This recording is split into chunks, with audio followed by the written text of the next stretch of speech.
မင်္ဂလာပါဖိုးဝါရုပ် channel ကနေပြန်လည်ကြိုဆိုလိုက်ပါတယ်ဒီကနေ့မှာတော့ကလေးတွေရောလူကြီးတွေပါကြိုက်နေတတ်တဲ့ Disney ဟာ Mobile Legends နဲ့ပူးပေါင်းပြီးတော့ skin တွေထုတ်သွားမယ်ဆိုရင်ဘယ် animation character တွေကို skin ထုတ်သွားမလဲဆိုတာကိုပြောပြပေးသွားမှာပဲဖြစ်ပါတယ်ပြောမပြခင်မှာကျွန်တော်ကဒီလိုဗီဒီယိုလေးတွေကို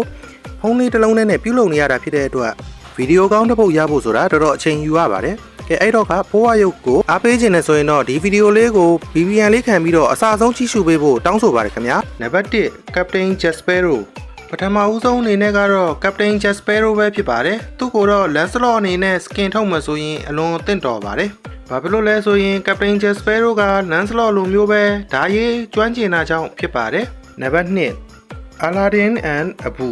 နောက်ထပ်တစ်ယောက်အနေနဲ့ကတော့ Aladdin and Abu ပဲဖြစ်ပါတယ်သူတို့နှစ်ယောက်ကိုကော်လက်လုပ်မယ်ဆိုရင် Mobile Legends က Cloud နဲ့အလွန်သင့်တော်ပါတယ်ဘာဖြစ်လို့လဲဆိုတော့ Aladdin နဲ့ Cloud ကပကုံးပေါ်မှာမြောက်ပါတာချင်းတူသလိုတခိုးတွေလည်းဖြစ်ကြပါတယ်နံပါတ်3 Pinocchio နောက်ထပ်တစ်ယောက်ကတော့ Pinocchio ပဲဖြစ်ပါတယ် Pinocchio ကိုတော့ Angela နဲ့အတင်းကော်လက်မယ်ဆိုရင်ကော်လက်လို့ရပါတယ်ရုပ်သေးဆွဲခြင်းတူလိုပဲဖြစ်ပါတယ်နံပါတ်4 Woody နောက်ထပ်တစ်ယောက်အနေနဲ့ကတော့ Woody ပဲဖြစ်ပါတယ် Toy Story ကာတွန်းကားတွေကအားလုံးပဲသိကြတဲ့ Woody ဟာ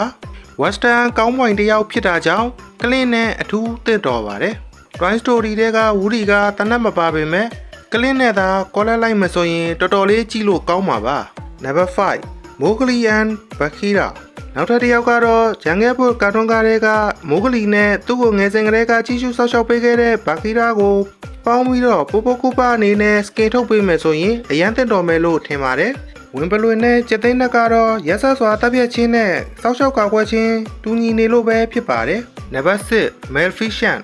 နောက်ထပ်တစ်ယောက်အနေနဲ့ကတော့ Sleeping Beauty ကာတွန်းကားတွေက Maleficent ဆိုတဲ့စုံးမကြီးပဲဖြစ်ပါတယ်သူ့ကိုတော့ဖဇာနာဓမ္မမဟုတ်ရင်ဖာစာတို့နဲ့ collab လုပ်ရင်တော်တော်လေးအဆင်ပြေမှာပဲဖြစ်ပါတယ်ဒါပေမဲ့ဖဇာနာကို Mobile Legends က skin care လုပ်ပေးလိုက်တဲ့အတွက်လှပသွားတာကြောင့်ဖာစာနဲ့ပဲလိုက်ဖက်ညီပါတော့တယ်ဘာကြောင့်လဲဆိုတော့ Fasa နဲ့ Maleficent ကငှက်ပါလာခြင်းနဲ့တူသလိုစုံမော်ပညာရှင်ချင်းနဲ့တူလို့ဖြစ်ပါတယ်နံပါတ်7 Elsa နောက်ထပ်တစ်ယောက်ကတော့ Frozen ကာတွန်းကားတွေကရေခဲဘီရင်မှ Elsa ပဲဖြစ်ပါတယ်သူမကိုတော့ Aurora နဲ့ collab မယ်ဆိုရင်အထူးသင့်တော်ပါတယ်ဘာဖြစ်လို့လဲဆိုတော့သူတို့နှစ်ယောက်စလုံးကရေခဲမော်အသုံးပြုတာချင်းနဲ့တူသလိုရေခဲဘီရင်မှများလည်းဖြစ်ကြပါတယ်နံပါတ်8 Maidaနောက်ထပ်တစ်ကောင်အနေနဲ့ကတော့ Cars ကာတွန်းကားတွေက Lightning McQueen ရဲ့တငယ်ချင်းဖြစ်တဲ့ Maida ပဲဖြစ်ပါတယ်သူကိုတော့ Mobile Legends က Johnson နဲ့ collab လုပ်မယ်ဆိုရင်ပျော်ရွှင်တဲ့ပုံရိပ်တွေနဲ့ထူးခြားစွာလိုက်ဖက်ညီနေမှာပဲဖြစ်ပါတယ်နံပါတ်9 Maui နောက်ထပ်တစ်ယောက်အနေနဲ့ကတော့ကျွန်တော်တို့ရဲ့မင်းသားကြီး The Rock ကိုယ်တိုင်အတန်ပါဝင်တရုပ်ဆောင်ထားတဲ့ Moana ကာတွန်း